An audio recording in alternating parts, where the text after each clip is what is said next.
eklipsi I radhës. Na ishte një herë, e është akoma, hëna. Pikërisht e njëjta hënë që shohim çdo natë, kur zjasim kokën në dritare. Hëna ishte e rrumbullakët dhe e shndritshme. Ndonjëherë, ajo ngjasonte me një portokall, dhe ndonjëherë fshihej pas pemëve dhe rreve.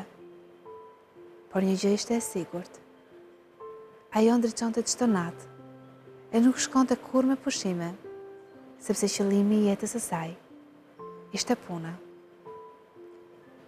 I vetmi problem që kishte hëna ishte se nuk e dinte asnjëherë se kur do të shfaqej në qiell, pasi çdo gjë varej nga një yll I madh që quhej diell.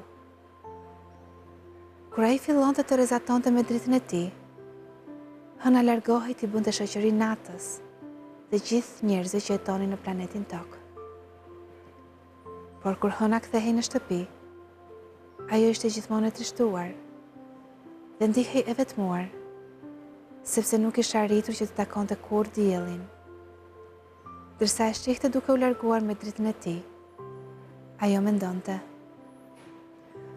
"Oh, kaq shumë vite që ndriçojmë bashkë planetin Tokë, dhe asnjëherë nuk patë mundësi që të takohemi me njëri tjetrin." Kur hëna e bukur kthehej në mëngjes në shtëpi dhe vinte kokën në jastëk, ajo e mendonte sa I ngrohtë dhe I shndritshëm ishte ai. Një ditë, hëna u zgjua herët dhe u nis për të takuar planetin Mërkur, I cili jetonte në të njëjtën galaksi me të. Dhe ishte një ndër miqtë e saj më të mirë, të cilit I besonte gjithmonë. "Si je, Mërkur?" "Sot nuk po më merrte gjumi." Kur dielli po afrohej, diçka po më shtynte që të mos largohesha. "Pas kaq shumë vitesh që shkojmë e vijmë, unë akoma nuk e kam takuar atë." "Përse ndodh kjo? Si është e mundur?" Mërkuri rudhi ballin, siç bënte zakonisht kur jepte këshilla, dhe I tha: "Mos e merr me nxitim, hënë e dashur.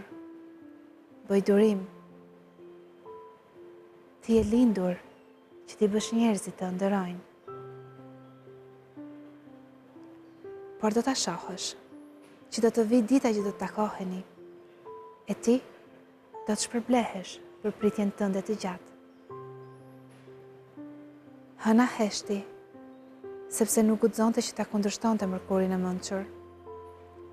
Nëse ai po e këshillonte të bënte durim, atëherë ajo nuk duhej të shqetësohej, por të priste me durim derisa të takonte diellin.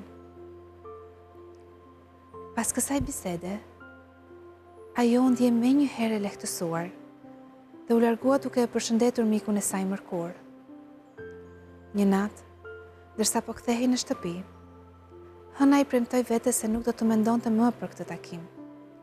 Dhe kështu e zuri gjumi qet. Kur erdhi vjeshta, me re dëshirat e saj, hëna e kishte të vështirë që të shfaqej, por ajo nuk mërzitej asnjëherë, sepse e dinte, stinët kështu e kanë. E teksa fshihej një herë pas trungjeve të pemëve, e një herë pas rreve, hëna dëgjonte në heshtje bisedat e njerëzve që jetonin në planetin Tokë. Një ditë, si gjithë të tjerat, ajo u nis të shkonte në shtëpinë e Mërkurit. Kishin kaluar disa muaj dhe hëna nuk ishte menduar fare për diellin. Por kur takoi mikun e saj, dieu diçka të çuditshme.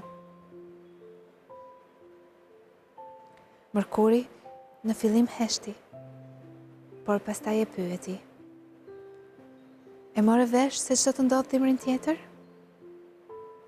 "Jo," u përgjigj hëna.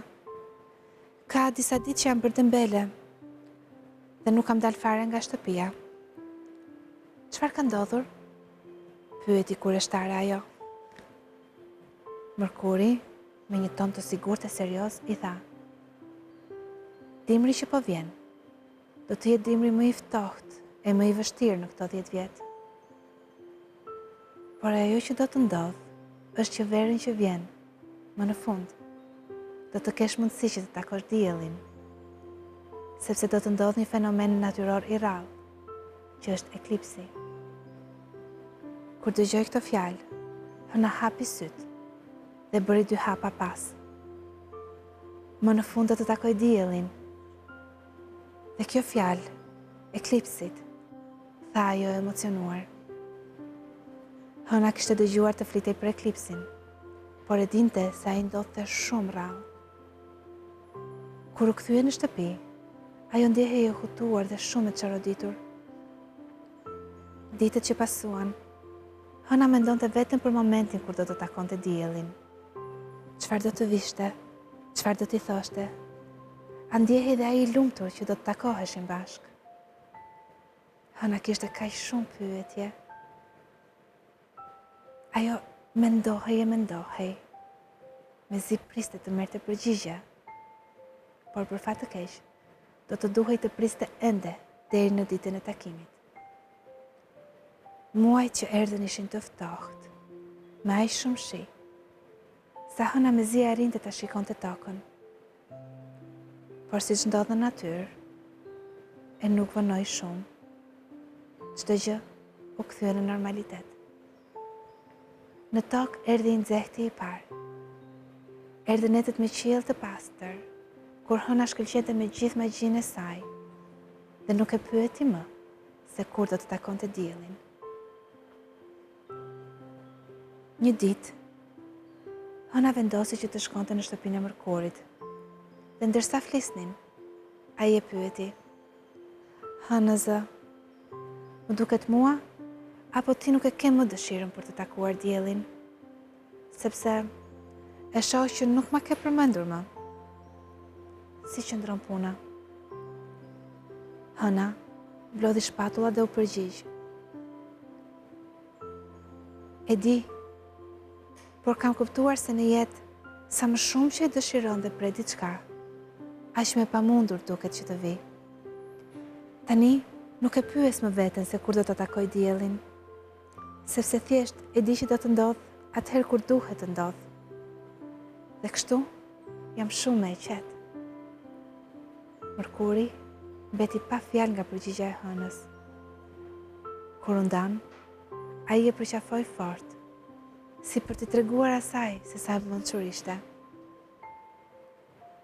Ashtu si Hëna u kthye që të ndriçonte natën, dhe dielli vazhdoi punën e tij duke ngrohur tokën.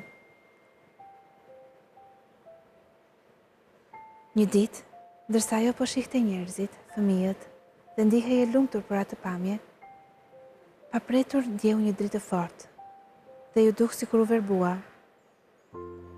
"Çfarë po ndodh kështu? Ç'është kjo dritë kaq e fortë?"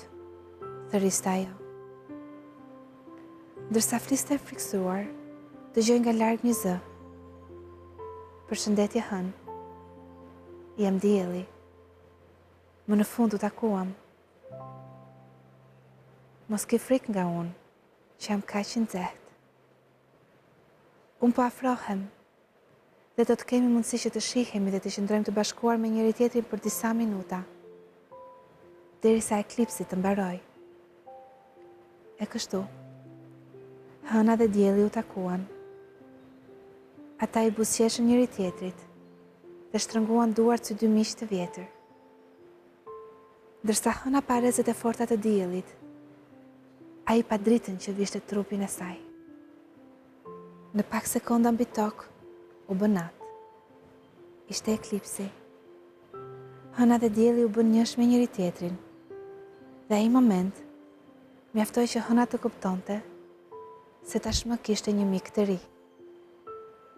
Ajo mbylli sytë e lumtur, duke menduar se sa vite do t'i duheshin për t'u takuar sërish me njëri tjetrin. Më në fund, dëshira e saj ishte plotësuar, dhe tashmë ajo e dinte se duhet të priste me durim eklipsin e radhës. Libri u mbyll. Është ora për gjumë. Ti sonte fli? E unë nesër do të kthehem përsëri. Natën e mirë.